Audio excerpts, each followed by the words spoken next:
O kinsay nagtuo diri sa Ginoo. Nagtuo tanan. Pero kinsay nagtuman sa balaod sa Ginoo. Wala nagtuman sa balaod sa Ginoo. Unsay mga balaod sa Ginoo? Unsay mga sugo sa Ginoo? Daghan. Dili lang 10 commandments sa daghan pagid yang ikuan o. Ay mga bata nga kanang ang pumuli bitaw kanang ag ilang daog-daogon ang bata. Ganahan ba mo nga ang bata maghilak? O. Di ba luoy kay tanawon? Unsa may maayo, nakay kaaway o nakay amigo? O nganong inyo mang daog-daogon ang bata, nganong inyong pahilakon man, dili gina siya maayo sa pananaw sa Ginoo ang kanang magbuli sa tao. Sa Mateo 22:37 pa doon sa 39.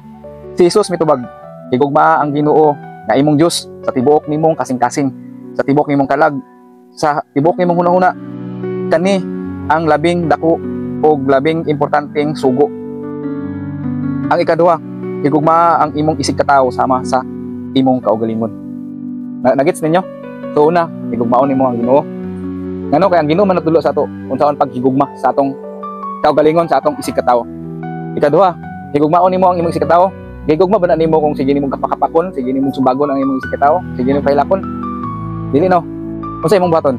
Duolon nimo ang Ginoo para mabuutan ka. So unsa man asa man yung pilion ang pagkademonyo, pagka buutan nga na Ginoo.